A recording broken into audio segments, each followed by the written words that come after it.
पहिल्यांदा राकेश बापट प्राजक्ताबद्दल खरं बोललेलं आहे. अरे प्राजक्ता असं गेममध्ये करतेच काय? तिला आणि सागरला या गेममध्ये कशाला ठेवलं आहे? राकेशने प्राजक्ताला बरोबर तिची जागा दाखवली. आता तिला कोणतीच गोष्ट सांगायला जाऊ नको.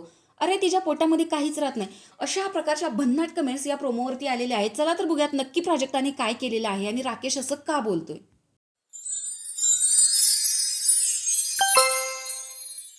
आता ही तर गोष्ट क्लिअर आहे की राकेशला प्राजक्ताचा गेम नाही आवडत, पण प्राजक्ता आवडते हे त्याने बोलून दाखवलेलं होतं. पण इथे त्याने नॉमिनेशनमध्ये टाकण्याचं कारण दिलेलं होतं की ती सतत विशालसोबत बसते. या गोष्टीमुळे राकेशने प्राजक्ताला खूप साऱ्या गोष्टी समजावून सांगितलेल्या होत्या की मला तुझी ही गोष्ट नाही आवडत की तू त्याच्यासोबत बसतेस, कारण मी माझं फ्रेंड्स त्याच्यावरती बघतो की त्यांचे फ्रेंड्स कोण आहेत, म्हणजे ज्याच्यासोबत फ्रेंडशिप करायची आहे त्याचे फ्रेंड्ससुद्धा राकेश बघत असतो, त्याच्यावरून त्याची संगत कळते, असे राकेशचं म्हणणं होतं. आणि त्याने प्राजक्ताला खूप साऱ्या गोष्टी समजावून सांगितलेल्या होत्या की तू इंडिव्हिज्युअल खेळ, तुझ्यात ती कॅपॅसिटी आहे, तू बोल पुढे येऊन.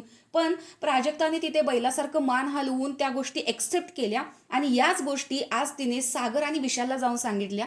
त्यावर विशालचं असं म्हणणं होतं की लॉजिक काय आहे, माझ्यासोबत बसते म्हणून त्याला नॉमिनेशनमध्ये तुला टाकायचं होतं. त्यावर राकेश तिला इथे आल्यावर म्हणतो की खूप छान पद्धतीने चुगल्या केल्यास. तर काही प्रेक्षकांचं म्हणणं आहे राकेश करतो तर स्ट्रॅटेजी, प्राजक्ताने केल्या तर चुगल्या, हे कोणतं लॉजिक आहे तुमचं? तर त्यावर प्राजक्ताचं म्हणणं आहे की मी काही चुगल्या केल्या नव्हत्या आरबी, मी फक्त जाऊन सांगितलं की मला त्यांचा पॉईंट ऑफ व्ह्यू बघायचा होता की त्यांना याबद्दल काय वाटतं, मला त्यांचं मत जाणून घ्यायचं होतं.